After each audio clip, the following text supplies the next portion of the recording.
Thank you. So this is the slide today, I think, with the least words, and just wanted to use it to share a few opening remarks. And firstly, it's just to reiterate how excited we are across Crystal Dynamics, Eidos Montreal, and of course, Square Enix Montreal to be here today with the signing of this deal. Personally, I'm thrilled to be joining the Embracer family at closing. Of course, everything remains today very much business as usual, but still the news today is a key milestone for us. Secondly, it's to say we have a really simple objective this morning, and that's to introduce you to our teams, our games, the studios, and to give you a little bit more background on our missions, our people, and our achievements so far. To Embracer, well, from the meetings we've had with Lars and his global team through the process to date, what I can tell you we're most excited about is the entrepreneurial drive and spirit that comes through and this unique decentralized structure. I think they're really important in businesses like ours. As I said in the press quote, this feels like the perfect fit for our ambitions, making great games with great people sustainably, and to grow our franchises to their best versions ever. Scott, David, and Patrick will talk to some of those franchises shortly. My final remark is this, and that's behind the studio names, behind the studio heads, are great teams with great and talented people. So many more than we can name in a short presentation like this. But I just wanted to take this chance to thank them for helping us do what we do and for getting us to this point of announcement today. I'm really confident that this marks the start of a really exciting new chapter. And with that, I'd now like to hand over to Scott, who will first introduce Crystal Dynamics. Over to you, Scott. Thank you, Phil. So this is a nice, quick, high-level overview of who and what Crystal Dynamics is. We have core pillars that drive everything we do, how we do it, why we do it, and that culminates into a phrase that we live by of achieve the extraordinary and live the dream in doing so. We were founded in 1992, and then we were acquired by Square Enix as part of Eidos in 2009. The best way I've found to describe what we are as Crystal Dynamics is a family of like-minded craftspeople who've come together to make the games of their careers, have an amazing time doing that, and to fulfill those fantasies of our passionate players. We are actually at 3 different locations as a team. We also have work from home across the globe, starting with our San Mateo studio, which is our HQ here in the Bay Area in California. And then 2018, we'd opened Crystal Northwest up in Bellevue, Washington, starting with 25 like-minded folks who then have now grown to 75 at CNW. And then last year, we opened our Crystal Southwest studio in Austin, Texas, with 1 employee that has now grown to 31 employees and continues to grow as we are. On the right-hand side, this is just a couple reminders and glimpses of the IPs that we're known for and been part of, starting at the top with Legacy of Kain, one of those beloved action franchises that combine great mechanics and great storytelling in a unique way that our fans consistently and constantly remind us how much they love that franchise. In the center there, and at the bottom, you'll see the 2 first games of the Tomb Raider trilogy, starting with the 2013 reboot of Tomb Raider, and then the Rise, and of course, Eidos, who did the end of the trilogy in Shadow. These are the 2 games most recently that have really highlighted what great looks like, what Crystal is capable of, the types of stories and cinematic experiences, and the award-winning campaigns and stories that we put together, and you can see a smattering of some of that in the middle of the slide on the left. But what makes Crystal special is the people. And looking at the bottom left, I wish I had time to go through all of them because the amount of talent here, the years of experience, the pantheon of products they've all worked on is staggering to consider. But just a few of these faces, looking at people who've been here for almost the entire time that Crystal's been around, 30 years, but somebody's been here for 26 years of that. Looking at some of these other folks who've only been here a few years, but look at those histories, 20-plus year veterans across the industry. So we have seen it all. We've been through it all. We know the platforms and the games. We have this amazing, staggering amount of talent to be able to focus in the direction for what's next. We also have new folks who joined just a week ago, and they came here because they want to be part of this diverse and inclusive culture, this crystal of coming here to make these games of your dreams. And for us, it is exactly why we do what we do. if we go on to the next slide, we can talk briefly about the Tomb Raider franchise. So this is a storied global franchise. It's been around since 1996 when it was first introduced. And a few of the AAA games in the top row there, just looking back together, we've had 88 million units sold of the AAA franchise to date. And really importantly, looking at 2013, 15, and 18, the reboot trilogy, 38 million of those come from those 3 games alone, which really speaks to the appetite, the durability, and the extendability of this franchise. Looking at the bottom row, these are some of our digital offerings, areas where we experiment with our technology and opportunities for new ways for folks to play our games. Lara Croft, Guardian of Light, and Temple of Osiris being couch play, arcade action games.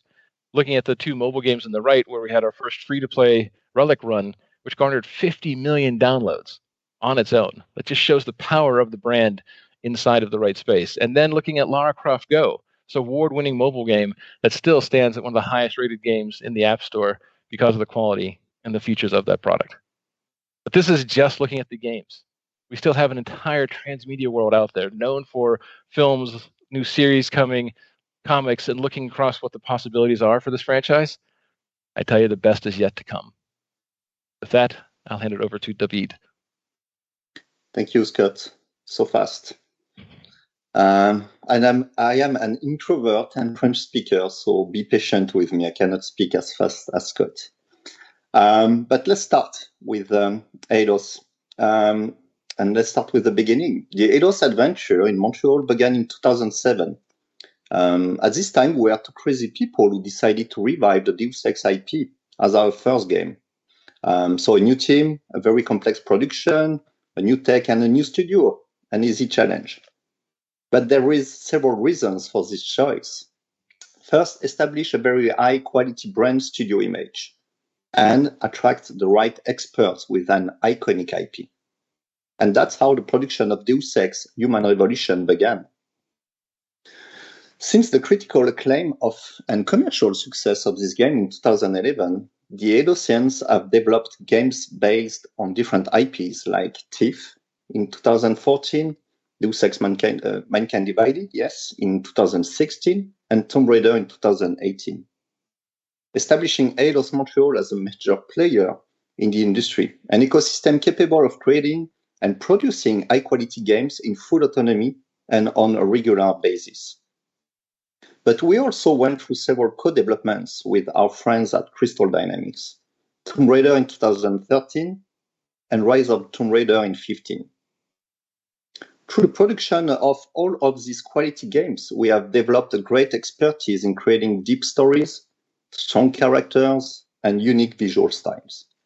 So in 2017, we decided to adjust our mission and studio values in consequence. Our mission is now crafting emotions, and our studio values are people, courage, business savvy, and continuous improvement. A guideline and values that allow us to make strong decisions, such as to stop investing in our in-house game engine and to focus on where we make a difference, the content. We currently have several developments and they all collaborate on the Unreal Engine 5 technology. In February, we celebrated our 15th anniversary. 15 years during which we have also built an exceptional and recognized organizational culture. Efforts rewarded by the Best Place to Work in Canada and Corporate Social Responsibility Awards last year. In 2019, we took over the management of Eidos Shanghai to strengthen our external development capacity in Asia. And last year, we opened a tech R&D branch in Sherbrooke, 2 hours from Montreal, with 32 experts in AI machine learning, rendering, online infrastructure, and cloud computing at work. How can we achieve all of this? Because I'm surrounded by a complementary, diversified, and talented group of experts who work with me to make Eidos an ecosystem where people are linked around the same values, feel valued as human beings, and have a say in the decisions that affect them. Eidos Interactive is at its best in 15 years. And I am convinced that to be part of the Embracer group will take Eidos to the next level and make its talents, the gamers, and you very happy. Next slide, please. Eidos is the home of Thief and Deus Ex franchises. But let's talk about Deus Ex today. With the first two games, Deus Ex in 2000 and Invisible War in 2003, Warren Spector created and shaped the reputation of this franchise. The creative development of a Deus Ex experience is very complex to master, and Eidos Interactive successfully developed this expertise with two titles. With a 90% Metacritic, Deus Ex Human Revolution, released in 2011, has been a critical and commercial success, and by doing so, established our studio notoriety. With an 83 Metacritic, Deus Ex Mankind Divided, released in 2016, confirmed our capacity to deliver complex productions and high-quality games. With these two titles, we have been able to revive, modernize this franchise, and create a strong community. The Deus Ex DNA is all about choices and consequences integrated in every aspect of the experience as you choose your gameplay style, offering an exceptional replayability for a single-player experience. But a Deus Ex experience is also synonymous with immersion. With a near-future world rooted in today's life and challenge, a future that seems close and relevant, the Deus Ex games can generate a strong emotional connection beyond what action RPGs usually accomplish. And it is for all these reasons that this IP is considered as a genre-defined. Thank you very much. Tack. Patrick? Merci, David. So, Square Enix Montreal just celebrated its 10th anniversary. We started in the mobile space with the objective of leveraging our amazing AAA IPs that had limited presence in the mobile space and expanding them to new audiences in global markets. So the strategy was to craft new AAA experiences that were tailored to mobile player and devices, but they would respect the pillars of these IPs. We were not going to take the usual route taken by many publishers that were porting their console experience or cloning successful games. And this is how we came up with Hitman Sniper and the Go trilogy, Hitman Go, Lara Croft Go, and Deus Ex Go. And for those not familiar with these games, the concept behind the Go series was to adapt the AAA gameplay of the console game into visually stunning, turn-based puzzle experiences that you can play in short sessions for an easier mobile consumption. All four games are critically acclaimed experiences that were positively received by journalists, mobile gamers, and console gamers alike. These games are all Apple's editor's choice, have won numerous awards, and Lara Croft Go, for example, has won the App Store Game of the Year and the Game Award Best Mobile and Handheld Game in 2015.